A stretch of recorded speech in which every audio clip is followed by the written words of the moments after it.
شیعہ قوم کے مطابق صحیح بخاری میں تبدیلی ہوئی ہے، عربی اور ترجمے میں فرق ہے، مثلاً کیا انہوں نے کون سی ایسی مثال دی تھی عربی اور ترجمے میں فرق ہے؟ ہاں مثال کوئی رکھتے تو ہم بتا دیتے، عربی اور ترجمے میں کوئی فرق نہیں ہے، اگر کہیں فرق لگا تو دوسرا ترجمہ پڑھ لیں۔ آج کون دھوکہ دے سکتا ہے؟ چیٹ جی پی ٹی پہ جا کے آپ پوچھیں کہ اس کا کیا ترجمہ ہے، گوگل میں لکھیں تو گوگل کا تو کوئی فرقہ نہیں نا سنی شیعہ۔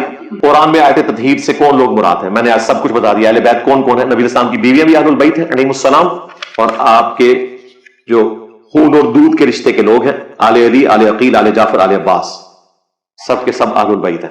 نماز مغرب امام قرات کے بغیر پڑھائے تو نماز ہو جائے گی؟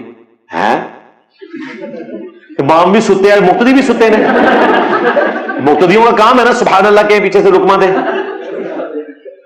نیز سجدہ صاحب کرنا پڑے گا؟ جی یہ تو بہت بڑی غلطی ہے نا جی، بھول گیا تو آپ لقمہ دیں اور وہ شروع کرے اور سجدہ صاحب بھی اینڈ پہ کرے گا، کیونکہ جہرن نماز کو اگر سرن پڑھتے ہیں تو یہ خلاف سنت ہے، اور یہ سنت عام سنت نہیں، واجبیت کے درجے میں۔ اسی طریقے سے زور اثر اگر کوئی اونچی آواز میں تلاوت شروع کر دے، جس طرح کہ بابا جانی کے ایک مرید نے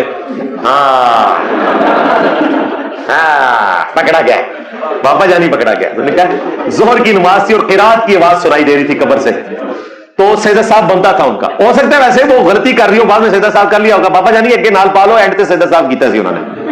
ہمارے چینل آیت و حدیث کو سبسکرائب کیجئے تاکہ ہدایت کا ہر پیغام آپ تک پہنچے اور آپ خیر کے اس سفر کا حصہ بن جائیں۔